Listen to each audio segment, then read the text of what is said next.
Anoche volví a tener esa horrible pesadilla, hijo. Te veía encerrado en ese calabozo miserable. Fue espantoso. Yo entiendo que para ti sea difícil de olvidar, pero para serte sincero, no estoy arrepentido. Yo creo que en la vida hay que ponerle el cuerpo a las cosas en las que uno cree. Ahórranos, por favor, ese discurso romántico, Roque. Ir a pelear junto a bolivianos y peruanos en una guerra ajena no tiene justificación alguna. Mozo, me parece que mi padre está apurado. ¿Por qué no trae champán? Hay un motivo muy importante por el cual tenemos que brindar. Cuando se derrumba el gobierno de Juárez Celman, las maquinarias del poder conservador se ponen en marcha para elegir al próximo presidente. Por esos años, el acto electoral sigue siendo una farsa. Con el apoyo de Pellegrini y Figueroa Alcorta, que lideraban una facción conservadora opuesta a Roca, a Roque Sáenz Peña no le quedaba más que brindar. En 1892 iba a ser el nuevo presidente de la nación. Querida familia, quiero proponer un brindis. Voy a hacer un anuncio muy importante. Permíteme, hijo. Tú tienes por delante mucho más brindis que yo para dedicar. Luego de largas negociaciones, me han confirmado que un Sáenz Peña será llamado a ser candidato a presidente de la República. El futuro presidente de los argentinos será quien les hable.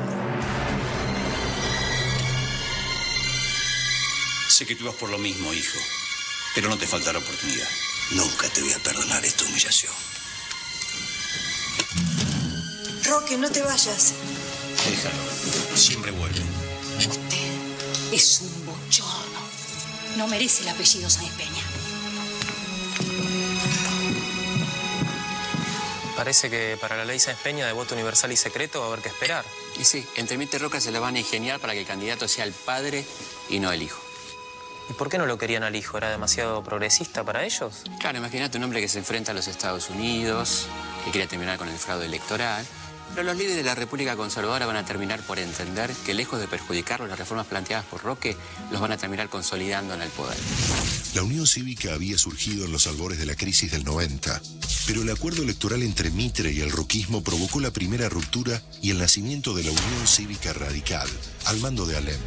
Luis Sáenz Peña sería elegido con estado de sitio y los principales líderes de la UCR presos. Ante la evidencia de que el gobierno jamás permitiría la participación radical en elecciones libres, Alem llama a la intransigencia radical, que se convertiría en un principio innegociable de su acción política. Enfrentado a esta estrategia fue creciendo la figura de su sobrino, Hipólito Yrigoyen. Acosado por las deudas y asqueado por la corrupción de los conservadores y la traición de algunos de sus correligionarios, Alem decide quitarse la vida en 1896. Llega el momento de un nuevo liderazgo para el partido. Es el tiempo de Hipólito Yrigoyen.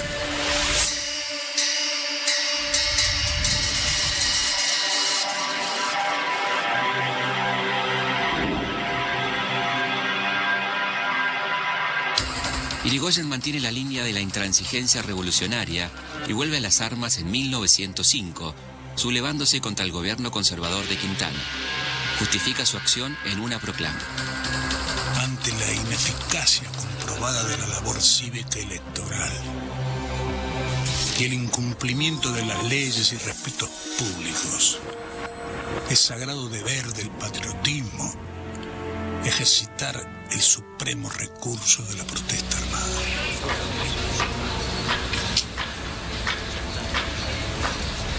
Una nueva revolución radical estalla en febrero de ese año con el apoyo de sectores del ejército y se extiende por Capital Federal, Mendoza, Rosario y Córdoba, en donde toman prisionero al vicepresidente Figueroa Alcorta.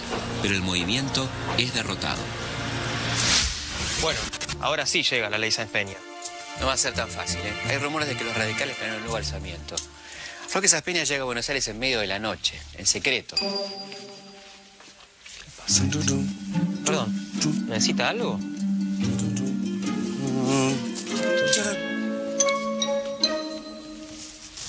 Se lo mandó un tal Mario. Pide absoluta reserva.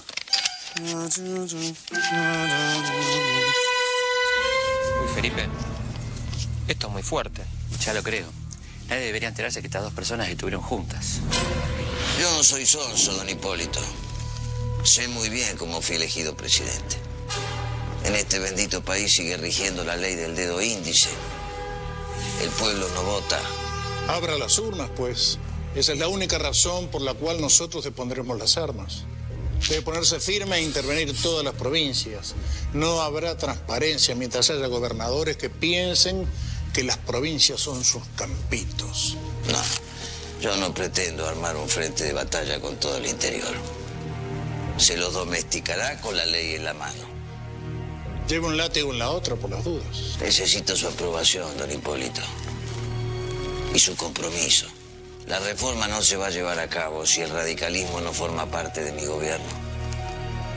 Por eso, con mucho gusto, vengo a ofrecerle 2 ministerios y que participen de la reforma. Le agradezco, señor presidente, pero el radicalismo no está buscando ministerios. Solo quiere que se vote con libertad. Y me está pidiendo la reforma, pero por otro lado me está quitando el sustento. No me la está haciendo nada fácil. Señor presidente, llevamos 40 años de fraude. El radicalismo solo participará en los comicios si se garantiza que la ley electoral sale en tiempo y forma y si se garantiza la libertad del sufragio. Muy bien. Señor presidente. Muy bien.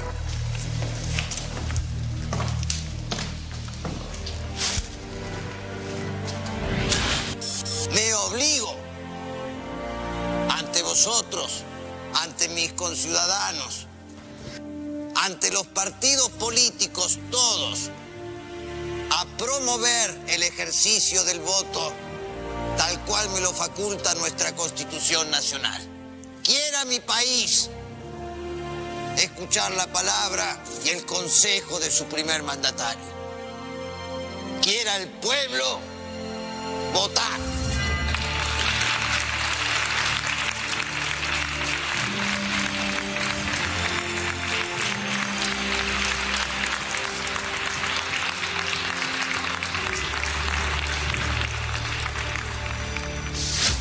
Las primeras elecciones de la historia argentina que se realizan bajo la ley Sáenz Peña tienen lugar en Santa Fe en 1912, para elegir gobernador.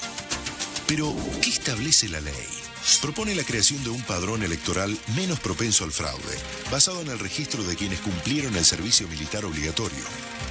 Se instala un sistema de lista incompleta. El partido que saca la mayor parte de los votos obtiene 2/3 de los cargos y el tercio restante lo ocupa la primera minoría. Pero lo más importante es que declara el voto secreto, universal y obligatorio. Buenísimo. Pero lo de universal es un tanto relativo. Solo son electores nacionales los ciudadanos nativos y los naturalizados desde los 18 años de edad. Quedan excluidos los dementes, los mendigos, los eclesiásticos, los miembros del ejército, las mujeres, los convictos, los extranjeros, los habitantes de territorios nacionales. Está visto que eran pocos los que reunían todas las condiciones para votar. ¿Cuál fue el resultado de esas primeras elecciones en Santa Fe? Con una afluencia multitudinaria a las urnas, el radicalismo ganó ampliamente.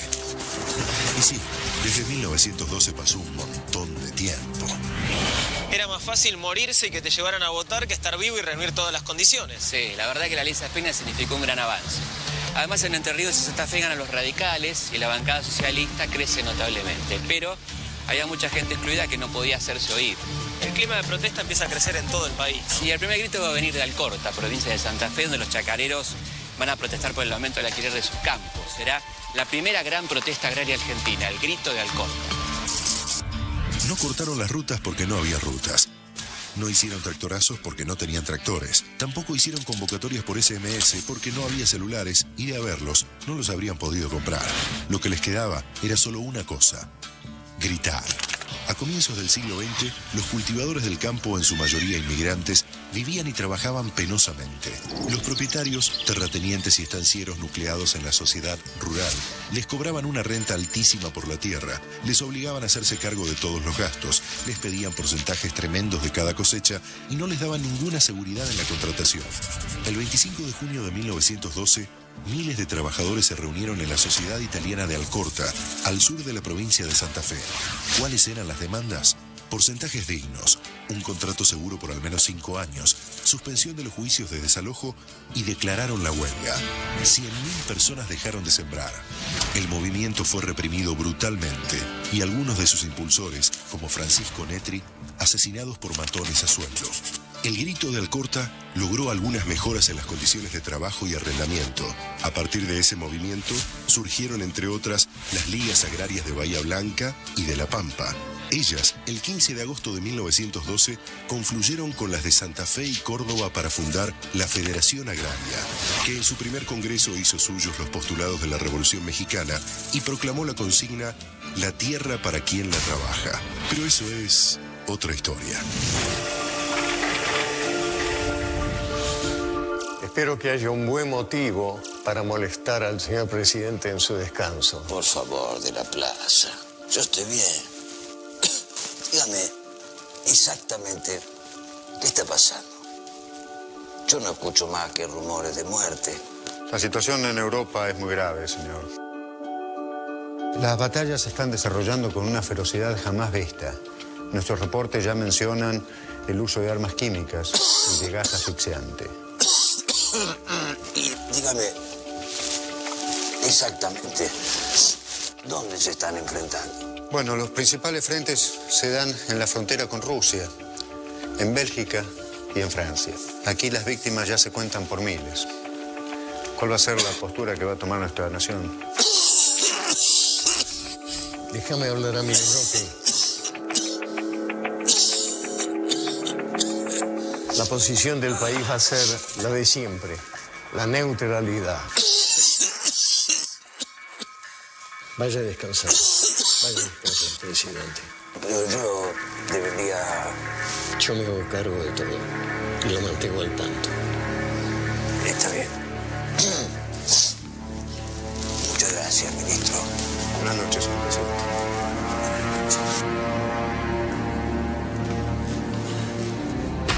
Roque Sáenz Peña muere en agosto de 1914. La ley que lleva su nombre amplió la participación política de los nuevos sectores sociales argentinos y bajó la conflictividad social al integrar al sistema político al socialismo y fundamentalmente al radicalismo. El 2 de abril de 1916 se llevan a cabo las primeras elecciones presidenciales bajo la ley Sáenz Peña. El socialismo presentó la fórmula Juan B. Justo Repetto, los demócratas progresistas Alisandro de la Torre y Carbó, los conservadores fueron con la fórmula Rojas Cerú y el radicalismo con Hipólito Yrigoyen y Pelayo Luna. ¿Qué pasa? Quiero ver quién ganó las elecciones presidenciales y esta porquería no anda. Quiero ver cómo destrozan a los radicales. Estos muertos. Las primeras elecciones nacionales bajo la ley Sáenz Peña han sido una auténtica fiesta cívica. ¿Verdad, Delia? Bueno, serían completas si pudiéramos votar nosotras, ¿no? Bueno, paso a paso, ¿sí? Y a minuto del cierre de los comicios, estamos en condiciones de dar las primeras cifras. 3, 2, 1... Argentina tiene nuevo presidente. Ganó Hipólito Yrigoyen. Reiteramos, ganó Yrigoyen. 1.145.000 eran los ciudadanos habilitados a votar, pero solo 745.000 lo han hecho. Y eso en una población de 7,5 millones de habitantes. Ha votado solo el 10% de la población. ¿Cuál es tu análisis, Delia? Que te falta contar a media población que todavía no puede votar. Bueno, lo hablamos en casa, ¿sí? Como vienen las mujeres del siglo XX.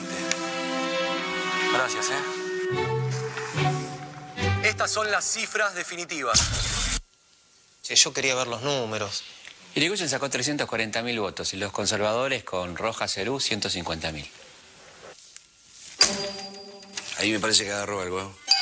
El Chaetopractus villosus, conocido comúnmente como peludo, es un mamífero pequeño cubierto por una estructura dura, llena de pelos oscuros, que lo defiende del ataque de sus enemigos. Activos durante la noche, en el día permanecen escondidos en madrigueras. Habitan en una amplia zona de nuestro país. No, pero cambió de canal. Yo no hice nada. Bueno, pero igual este documental tiene que ver con la vida de Yrigoyen. ¿Un peludo? Claro, Yrigoyen le decían el peludo. Ah. Tenía hábitos nocturnos, salía poco, nada que ver con los políticos de su época, nada de carrera, nada de cabaret. ¡Qué aburrimiento! ¿Te te puedo asegurar que la primera presidencia de Irigoyen de aburrido no tiene nada. Qué peludo de regalo. A ver, yo quiero ver la Asunción. No, Felipe, la Asunción no. Te pido, por favor, no quiero ver otra vez una ceremonia a puertas cerradas con los 3 o 4 muñecos de siempre pasándose el poder. Bueno, pero esta vez va a ser diferente. Sí. No se mueve, no respire.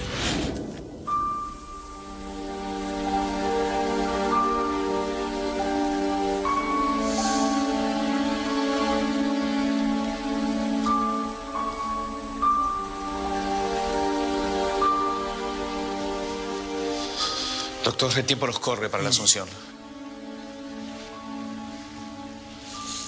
Juan Hipólito del Sagrado Corazón de Jesús Irigoyen era su nombre completo. Su madre era hermana de Leandro Alem. Ingresó a la política de la mano de su tío. Con 26 años es elegido diputado provincial. Por esa época estudiaba Derecho. Se dice que rindió las materias finales de la carrera, pero nunca presentó la tesis. Por eso algunos cuestionan su título de doctor. La de tener títulos dudosos o inexistentes será una costumbre muy popular entre los políticos argentinos. Pero Irigoyen fue profesor de filosofía, historia argentina e instrucción cívica. Y como vivía de arrendar campos, donaba sus sueldos docentes a un asilo de niños. Esa costumbre se hizo menos popular. Irigoyen adhería al krausismo, una corriente filosófica de raíz cristiana que conjugaba racionalismo, idealismo y espiritualismo. Predicaba la autodeterminación de las personas y cuestionaba la supremacía del Estado sobre la libertad individual. Anote antes que se me olvide. Sí. Krause, pensador alemán, bregaba por la libertad de sufragio, la austeridad y la filantropía. De hombres y sociedades sobrias y virtuosas se hacen los pueblos libres. De hombres y sociedades dominadas por la sed de dinero y el libertinaje, solo se consiguen conglomerados de gente expuestas a todas las descomposiciones. Eso es todo. ¿Llevará los gemelos de oro, señor? Usted no entendió nada.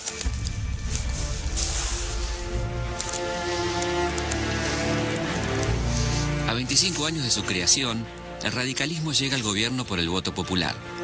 Pasaron 3 intentos revolucionarios y una persistente resistencia civil y política al conservadurismo que dejaba el gobierno y se atrincheraba en el Parlamento. Irigoyen es presidente. Después, los hechos que han entrado en la historia. Un carruaje tirado por el pueblo desde el juramento hasta el poder.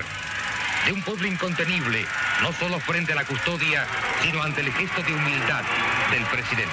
Todo muy lindo, pero ¿cuándo habla Irigoyen? Te vas a quedar con las ganas, Juan. Irigoyen nunca hizo un discurso de campaña, nunca arengó a sus seguidores de forma directa, y sin embargo, ellos lo comparaban hasta con la figura de Jesús. La oligarquía debe estar preocupada. Ellos nunca se preocupan demasiado, Juan. Y usted lo dijo. Va a durar poco. La verdad que si están tristes por el triunfo de Irigoyen no se les nota nada, ¿eh? Sí, se nota. Están dejando propinas todavía más miserables que antes.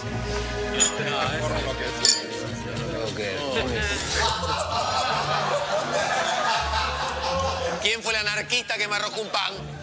Fui yo. Estuviste de visita en la nueva Casa Rosada. Cuéntanos qué viste, a ver qué viste. Queridos amigos, el espectáculo en la Casa de Gobierno era pintoresco.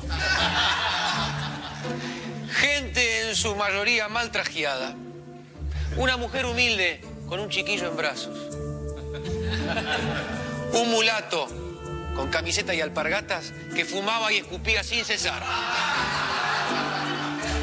Y este, amigos, es el gran aporte del nuevo imperio de la mitad más uno. ¿Qué le parece? Si vieran el grupete de chusmas y guarangos inauditos que se juntó en el Congreso, las palabras que sueltan esos animales no podrían ser dichas ni en una asamblea salvaje del África.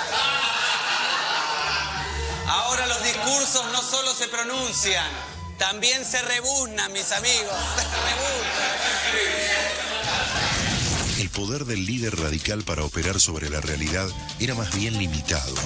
El primer escollo era su propio gabinete.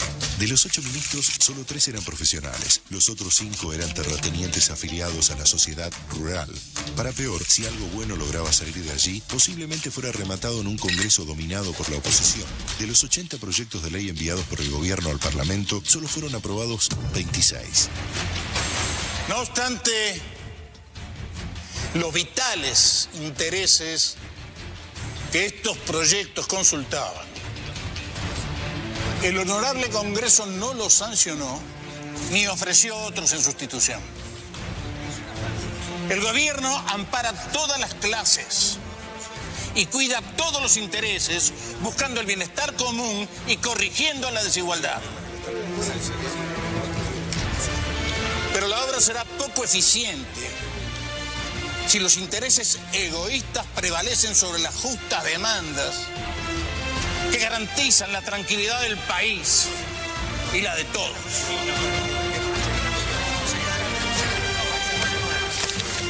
Esa fue la primera y última vez que Irigoyen visitó el Congreso. A partir de aquel día se limitó a enviar un mensaje por escrito cada año. Pero entonces este hombre pudo mejorar la situación social. Esa pretensión que tenía de distribuir mejor la riqueza, ¿tuvo resultado? Por lo menos dio la cara, ¿no? Fue el primer presidente de la República en abrir una puerta a la clase obrera.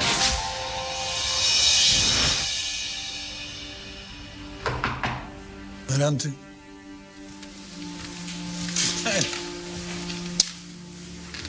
Son los representantes de los portuarios, si no me equivoco. ¿Cómo estás? Señor, mucho gusto. Un gusto. Supongo que no les habrá costado trabajo encontrar la casa de gobierno. El Rosso se ve a la legua, ¿no? Señor presidente, la patronal no quiere escuchar nuestros reclamos. ¿Cuáles son sus reclamos? ¿Una sociedad igualitaria? No somos anarquistas nosotros, pero merecemos un salario digno. ¿Usted podrá interceder?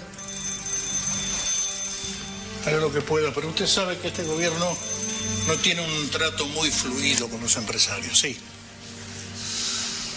Bueno, pero estoy con la gente del puerto. ¿Quién es ahora? Dígale que pase. Son los representantes de la banca, la industria, el comercio. Presidente, no. No, hombre. No somos todos argentinos. Por otra parte, yo estoy de su lado. Señor presidente, esto es realmente una sorpresa. ¿No pretenderá que haga salir a mis amigos por la ventana?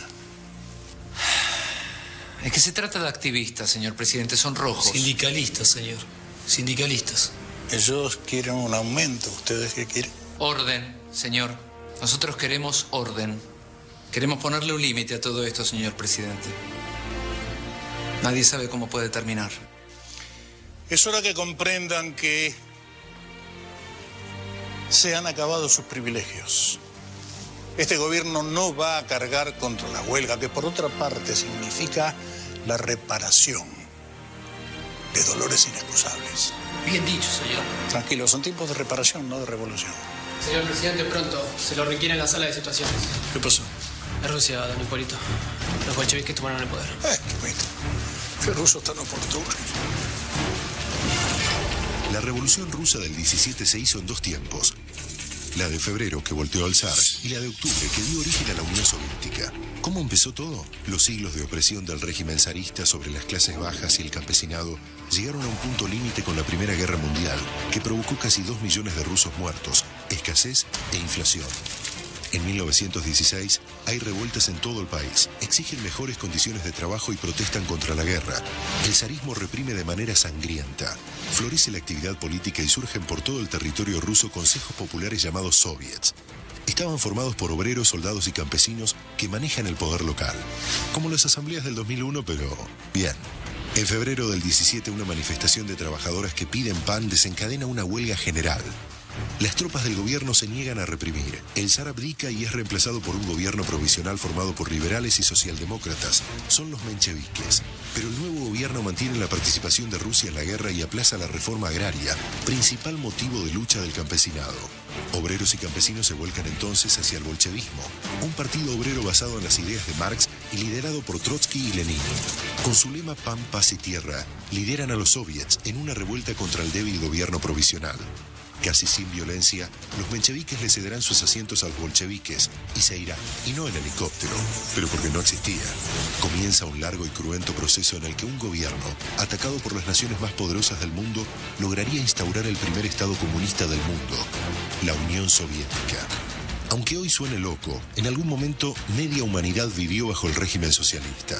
Después vendría Stalin, la Guerra Fría, el Muro de Berlín, películas yanquis con rusos malos, el holocausto nuclear inminente, la caída de la Unión Soviética, la llegada del Big Mac a Moscú, etc. Y todo a partir de esa noche fresquita de noviembre de 1917. Sí, no nos equivocamos. La revolución fue en noviembre, no en octubre. Es que en Rusia tenían un calendario que trazaba 13 días con respecto al calendario occidental. Por eso la revolución de octubre ocurrió realmente el 7 de noviembre. Y así derrumbamos otro mito de la historia universal. Estábamos bastante lejos de una revolución, ¿no? Pero habrá algunas reformas que van a hacer historia, ¿eh?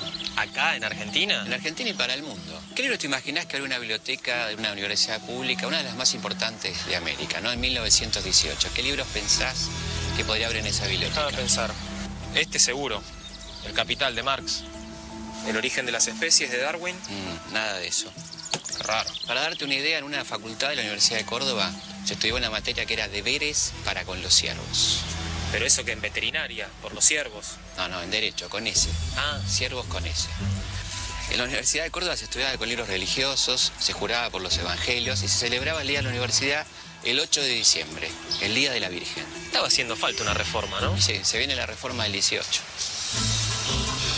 No eran días tranquilos aquellos de 1918. En ese mundo efervescente y en guerra, los estudiantes de la Universidad de Córdoba deciden que esa casa de estudios es mucho más conservadora de lo que se podía tolerar. La gota que rebasó el vaso fue el cierre del internado del Hospital Nacional de Clínicas a fines de 1917, sitio donde se estudiaba bien y los alumnos del interior tenían comida y casa asegurada. Las protestas confluyen en la formación del Comité Pro Reforma, que declara la huelga ante el rechazo de todas sus iniciativas por parte del Consejo Superior. La universidad fue un caos, hasta que el 23 de agosto, el presidente Irigoyen envió como interventor al ministro de Instrucción Pública, José Salinas, para que pusiera en marcha las demandas de los estudiantes, autonomía, cogobierno y libertad de cátedra. En las elecciones de las carreras se van imponiendo los decanos favorables a la reforma. Sin embargo, a la hora de elegir al rector, la asamblea viola los acuerdos con los alumnos y elige a Antonio Nores, un candidato del conservadurismo ultracatólico. Los estudiantes irrumpen en el salón y declaran una nueva huelga.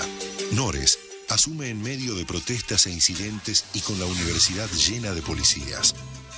La Federación Universitaria de Córdoba exige su renuncia y difunde el manifiesto liminar que recoge la adhesión de estudiantes, obreros e intelectuales de todo el país.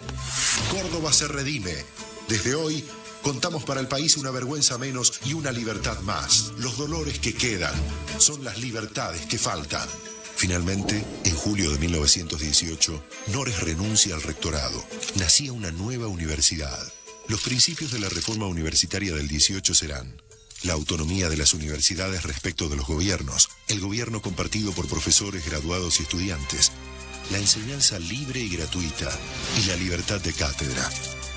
La reforma del 18 se extendería como modelo a toda América Latina y sus valores siguen vigentes hasta el día de hoy, o al menos deberían. La universidad pública, gratuita, laica y autónoma, como la conocemos hoy, es un producto de la reforma del 18. Sí, claro, la reforma del 18 permitió modernizar los planes de estudio, permitió que muchos más estudiantes pudieran estudiar en las universidades, ampliar su número y darles participación en el gobierno de las mismas, ¿no? Esto no hubiera sido posible sin el apoyo decidido del gobierno radical de Hipólito Yrigoyen.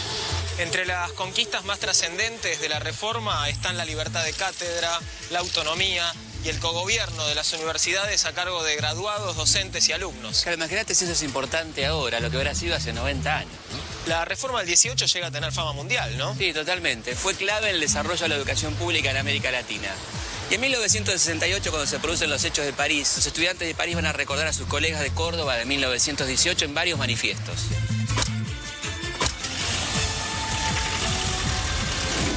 ¿Pongo la radio? Dale. Último momento. Los delegados alemanes firmaron la rendición del Segundo Reich. La Gran Guerra ha terminado. Reiteramos, la Gran Guerra ha terminado. hace poco, Felipe. Sí, porque esto pasó un 11 de noviembre de 1918. Entonces el mundo está en paz. Lo increíble es que con tanta muerte no hayan aprendido nada, ¿no? No, porque fíjate que en apenas 20 años se va a producir un conflicto mucho peor que este.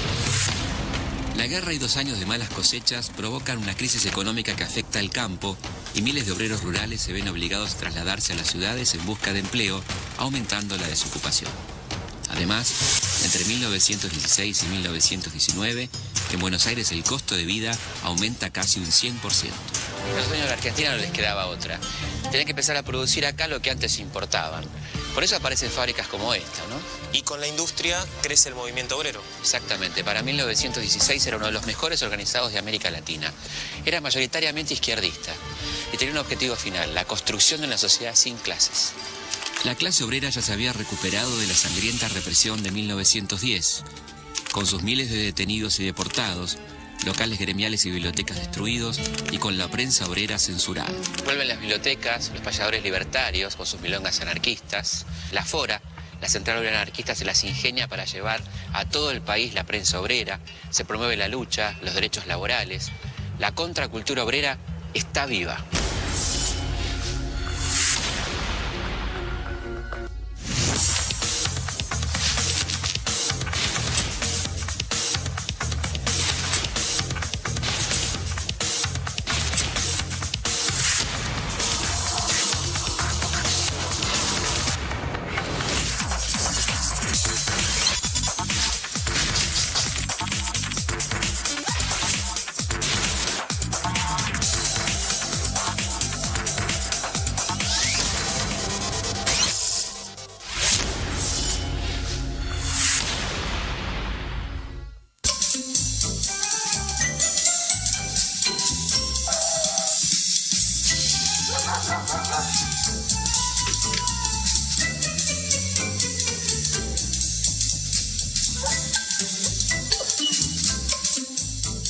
Sabrositas, tu mascota sabe.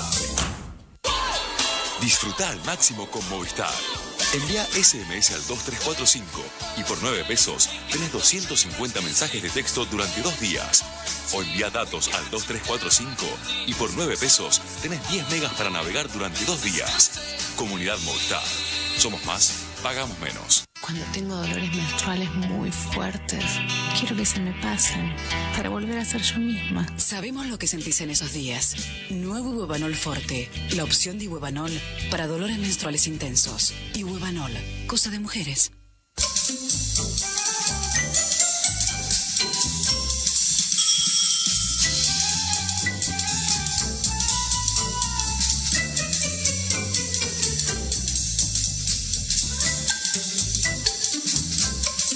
Sabrositos, tu mascota sabe. A partir de los 30, con humectarse no alcanza. Hinz Anti-Age ayuda a retrasar el envejecimiento de la piel. Hinz Anti-Age. No te arrugues.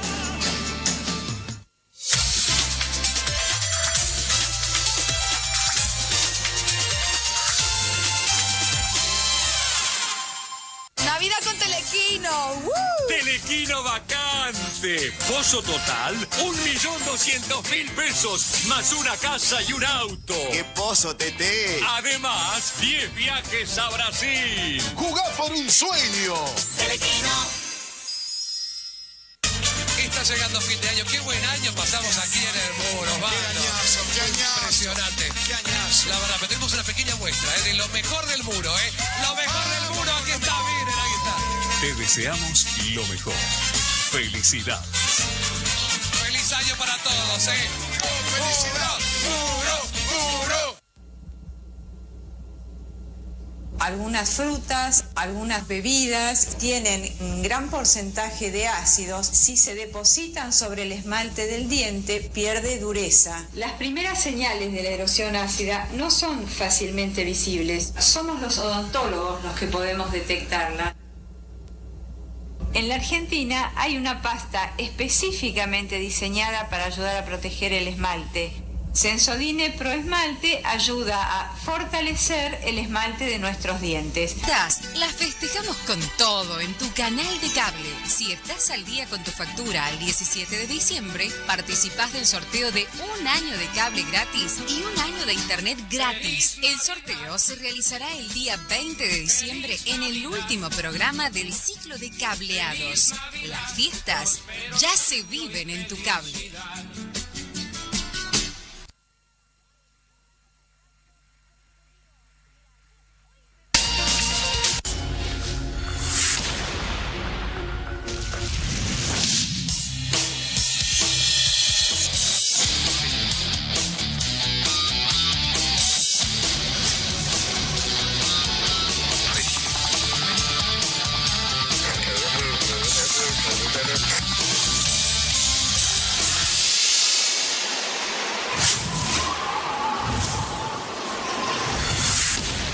Ya se había recuperado de la sangrienta represión de 1910, con sus miles de detenidos y deportados, locales gremiales y bibliotecas destruidos y con la prensa obrera censurada. Vuelven las bibliotecas, los payadores libertarios con sus milongas anarquistas, la FORA, la Central Obrera Anarquista, se las ingenia para llevar a todo el país la prensa obrera, se promueve la lucha, los derechos laborales, la contracultura obrera está viva.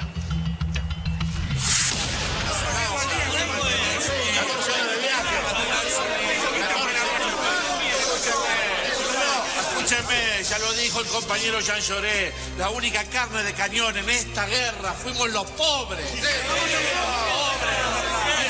Los ricos la miraban de afuera contando la guita.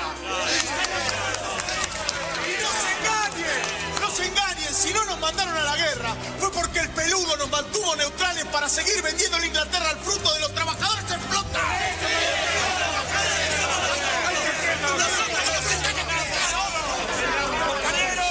Compañeros, conseguí el último número de la protesta. Acá está la verdad. Salí con ese mamarracho anarquista. Acá nos estamos organizando. ¡Viva el sindicato, carajo!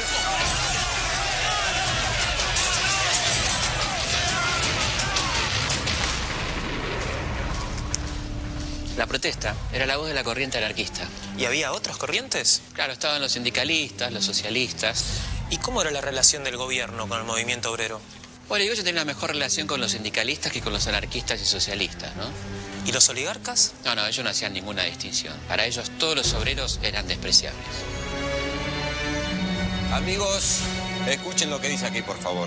El gobierno bien pasible que la huelga detuvo las remesas financieras en casi todo el país y paralizó durante meses el tráfico del puerto, conferenciando de potencia a potencia con los cabecillas de la huelga y escuchó con calma las más audaces y ofensivas proposiciones. Esto es una vergüenza realmente. La patria se nos hunde y el gobierno colabora. Justamente, amigo Anchorena, esto me da el pie perfecto para anunciar a todos los presentes que hoy contamos aquí con representantes de la sociedad rural, del Ferrocarril Central Argentino, de la Unión Industrial Argentina, de la Asociación de Exportadores de Cereales, de la Bolsa de Cereales y de la Cámara de Comercio. Hoy nos levantamos todos juntos para defender la libertad del trabajo y por los derechos del comercio y de la industria. Hoy, señores, nace aquí la Asociación Nacional del Trabajo.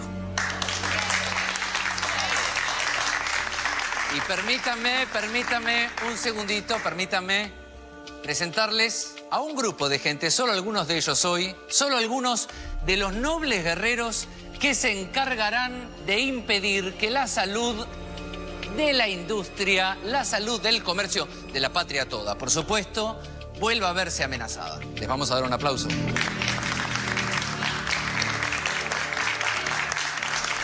Como te podrás imaginar, la Asociación Nacional del Trabajo no tenía nada que ver con la gente que trabajaba. Eran empresarios. Eran empresarios que querían terminar con la actividad sindical.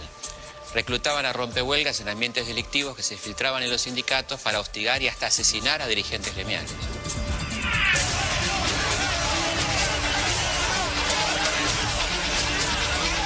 ¡Paren, muchachos! ¡Paren, muchachos! ¡Se represión en la bacena! ¡Están matando gente! Está por comenzar una de las mayores tragedias del movimiento obrero argentino, la Semana Trágica. Hace casi 90 años acá se levantaba los talleres metalúrgicos Pedro Bacena e Hijo. Y en un enero caliente de 1919 sus 2.500 trabajadores se declararon en huelga. Y no reclamaban nada raro, Felipe. Jornada laboral de 8 horas, aumentos salariales, descanso dominical y la reincorporación de los delegados despedidos. Claro, lo que pasa es que la Primera Guerra Mundial complicó un poco las cosas porque no permitió la importación de insumos metalúrgicos. Entonces, por supuesto, la crisis la pagaron los trabajadores, con despidos, reducción de jornadas laborales y la incorporación a los planteles de mujeres y niños en condiciones de explotación realmente extremas. Mirá qué casualidad.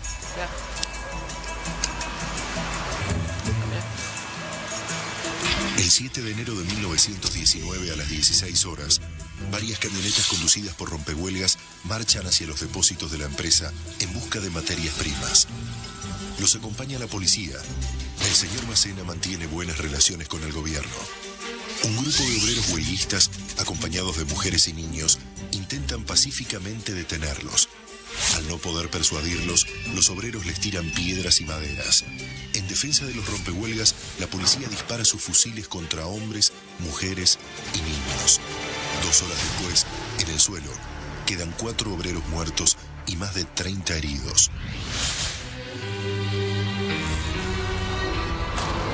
Dios mío. Según la prensa, 110 policías dispararon más de 2.000 proyectiles. Entre las fuerzas policiales hubo solamente 3 heridos leves. La noticia difundida por los gremios y publicada por el periódico anarquista La Protesta.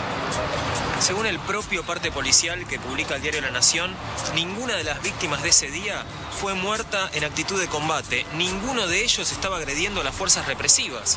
La central anarquista convoca inmediatamente a la huelga general e invita junto a las centrales sindicales a participar en el entierro de los muertos. Ese 9 de enero no había un alma en la calle. Negocios cerrados, no había espectáculos, no había transportes, la basura se acumulaba en la calle. Sí, el acatamiento a la huelga fue total. Había piquetes y actos de protesta en toda la ciudad. Se derriban postes de alumbrado, se vuelcan tranvías y se estaba preparando la movilización obrera más grande de la historia argentina hasta ese momento en memoria de las víctimas.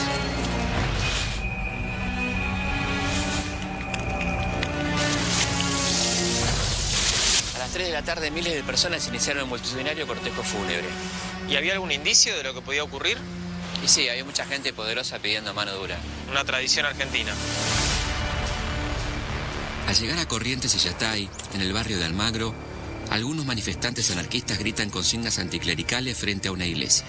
Adentro hay apostados policías y bomberos que disparan a la multitud y se cobran las primeras víctimas de la jornada. A las 17, la columna obrera llega a la Chacarita. En la primera fila estaban los familiares de los muertos. La gente se fue acomodando entre las tumbas, pero no estaban solos. Detrás de las paredes del cementerio había agazapados miembros de la policía y del ejército que comenzaron a disparar sobre la multitud.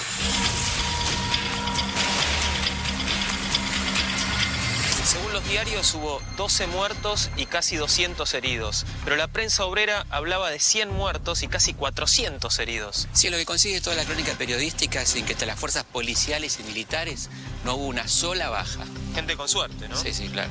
Pero ese día en la ciudad hubo otros focos de incendio. En toda la ciudad hay actos de protesta que expresan la indignación de los trabajadores por la acción represiva del Estado. En Retiro y en Palermo balean trenes. En La Boca, grupos de huelguistas armados atacan patrullas policiales. El pueblo movilizado exige justicia. El 10 de enero el jefe de las fuerzas represivas, el general de Lepiane, arenga a las tropas compuestas por soldados del ejército y la marina, bomberos y policías. Y poco después manda un radiograma a las comisarías ordenando disparar sobre todo huelguistas sospechosos. ¿Sabes cómo se llama esta plaza? Sí, Monseñor de Andrea. ¿Sabes quién fue? Mira, no tengo idea, pero teniendo en cuenta cuál es el criterio que se usa acá para ponerle los nombres a las plazas y a las calles, no debió ser nadie muy simpático, ¿no? No acertaste. Era un sacerdote que le daba auxilio espiritual a la Liga Patriótica. Liga Patriótica. Nada que ver con la Liga de la Justicia, ¿no? No, yo te diría que todo lo contrario. No puede ser esto, no puede ser. Hay que reprimir, señores. Reprimir. Aquí hace falta mano dura. Y este gobierno blando y cómplice no hace nada. Es necesario recordarles a estos revoltosos cuál es su lugar en el mundo. Y si las autoridades brillan por su ausencia, tomemos nosotros su lugar. El contraalmirante Manuel Domé García supo de nuestra inquietud y quiso venir a conocernos. Señor. Gracias. Señores, no puedo precisar el orgullo que siento por jóvenes briosos dispuestos a dar la vida por la patria. Con mi colega, Eduardo Connor, estamos dispuestos a instruirlos en las artes militares y procurarles todo el material que le haga falta para llevar a cabo la sagrada tarea que aparentemente el gobierno no desea cumplir. Valiente. Admirable muchachada la que veo a mi alrededor. Es la que impedirá que Buenos Aires se convierta en una nueva Petrogrado. Y si no se atreven a venir al centro, a los rusos y a los catalanes hay que atacarlos en sus propios barrios. Este grupo, inicialmente inorgánico, se constituirá oficialmente como la Liga Patriótica Argentina el 16 de enero de 1919. Se elige como presidente a Manuel Carles, quien sería el inspirador y el alma mater de la nefasta agrupación hasta su muerte. Los perturbadores de las viejas ciudades, los hijos sin madre y con patrias mutiladas, angustiados por quimeras, vinieron, nadie sabe cómo, del extranjero, importaron los problemas de su país natal. Cuando parece que la civilización argentina se malogra, la providencia crea la Liga Patriótica Argentina. ¡Basta! ¡Basta! ¡Basta! Decimos a la insolencia. ¡Muera la anarquía! ¡Fuera los extranjeros! ¡Viva la patria! ¡Viva la patria! ¡Viva la patria!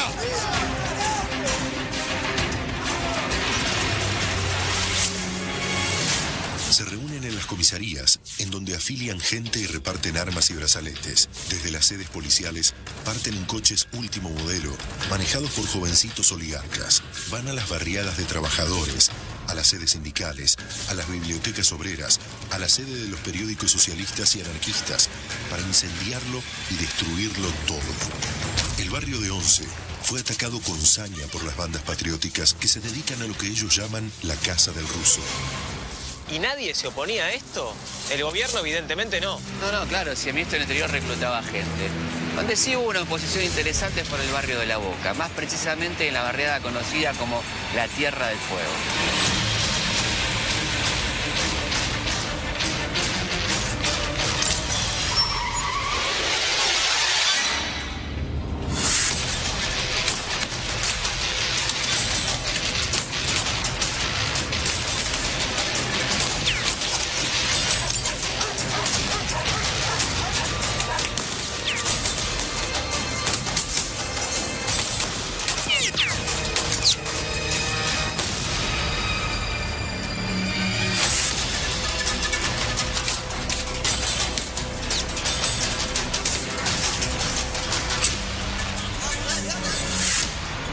De la liga y no vuelven más. No, ni borracho. Diarios. ¿Me das la protesta, por favor? Pero como no se enteró, no sale más. Solo tengo La Nación. Bueno, gracias. ¿Qué pasó con la protesta? Y los chicos de la liga, bajo la mirada cómplice de la policía, destruyeron la redacción. ¡Alto! ¿Quién anda ahí? Son anarquistas, maximalistas, extranjeros, judíos, rusos insolventes. Estoy armado, ¿eh? No van a lograr anexar la patria a su imperio bolchevique tiránico, sin Dios ni propiedad privada. Tranquilo, son nosotros. Parece mentira, un hombre instruido creyendo semejante disparate. Está bien, nunca se sabe ya en qué bando juega cada uno. Adelante, el corazón está abierto. Gracias. Y es muy grande. Gracias. Voy a pasar.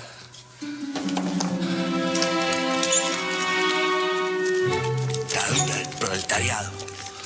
Esa manera sin confort de vivir todos iguales. El 11 de enero el gobierno radical llegó a un acuerdo con la fuera sindicalista. Se estableció la libertad de los detenidos, la reincorporación de los despedidos, un aumento salarial y una jornada laboral de 9 horas. ¿Y cómo siguió la cosa? Bueno, la fuera anarquista decidió seguir con la huelga durante unos días. En total la huelga duró 7 días. Y es importante decir algo que habitualmente no se dice. La huelga triunfó. A un costo enorme, pero triunfó. Ahora, una pregunta ingenua, Felipe. ¿Para las fuerzas represivas hubo alguna sanción? No, ni siquiera se habló de errores o excesos. Es más, el gobierno felicitó a las fuerzas policiales y represivas. ¿Querés indignarte un poquito más? Escucha esto. Todos los partidos políticos, todos los hombres de significación han estado junto al gobierno. Aún sus más enconados enemigos se unieron a la obra de la autoridad. Instituciones nacidas solo para el combate al gobierno se le ofrecieron para formar en las filas del orden dentro de la libertad y la democracia. Ha sido un espectáculo reconfortante y hermoso. Vamos, señores, sean generosos, abran sus corazones, mejor sus bolsillos. Esta gente ha sufrido demasiado los últimos días y necesita de nuestra colaboración. Y como argentinos que somos, no podemos hacer otra cosa que ofrecérsela. Este dinero los ayudará a paliar, aunque más no sea un poco, en sus necesidades. Señores, buenas noticias. La empresa Ferrocarriles del Oeste ha donado 5.000 pesos.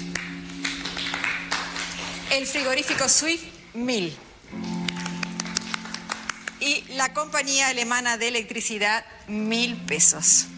Y hay más, señores. Todo lo recaudado en esta colecta pro defensores del orden será destinado inmediatamente a las familias de los valientes miembros de la Liga Patriótica, a los soldados, a los bomberos y a los valientes agentes de policía que se jugaron la vida para defender al país de la agresión extranjera disolvente. Un aplauso.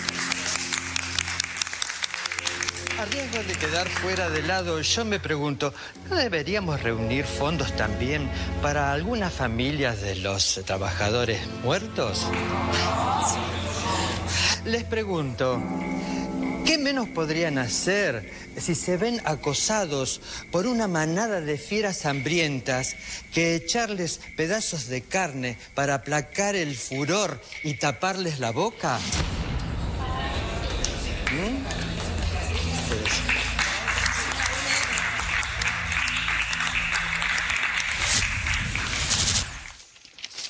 Qué bárbaro, Felipe. Esta gente no cambia más, ¿eh? Ánimo, Juan. Me parece que esa mujer nos trae una buena noticia. Chiquitita, chiquitita, preciosa.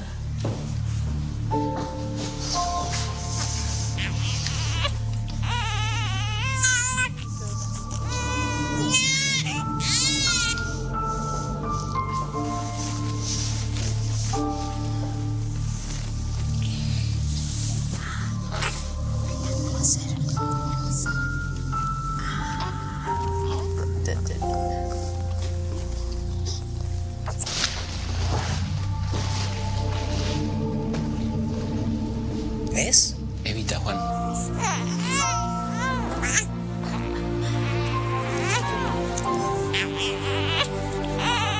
Nació en Los Tolos el 7 de mayo de 1919.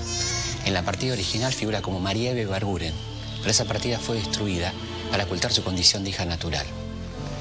En el acta matrimonial con Juan Perón, figura como nacida en Junín el 7 de mayo de 1922 y como hija legítima de Juan Ibarguren y Juan Duarte.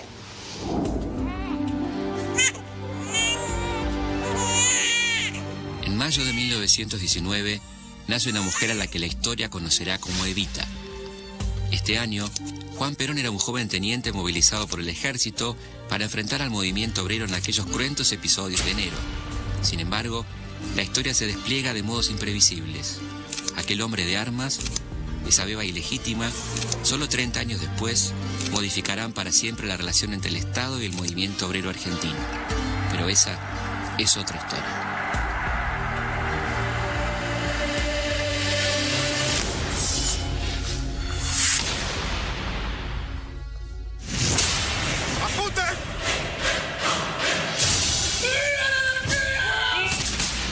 De último momento. Continúa en la provincia de Santa Cruz la huelga de trabajadores rurales. El teniente coronel Héctor Benigno Varela ha sido designado por el excelentísimo señor presidente don Hipólito para solucionar el conflicto. Malas noticias, Felipe, parece. La Patagonia rebelde. Vaya una rebelde. Escúcheme un momento, por favor. El ejército nos está demandando la rendición incondicional. Incondicional. Señor vicepresidente, en estos momentos marcho hacia la ciudad al frente de la primera, segunda y tercera división del ejército. Ordeno abandonar la casa de gobierno ahora mismo. Los hago responsables de cualquier derramamiento de sangre. Es la muerte. Varela es un canalla. Señor vicepresidente, el general Justo y yo, el general Uriburu, venimos a restaurar el orden y la seguridad que el pueblo necesita. Voy a tener que desconfiar hasta de mí. Pero cuando tal Mario pide absoluta reserva. Capitán Perón, usted es muy joven. Tienen 3 horas para pensarlo antes de que los caigan tiros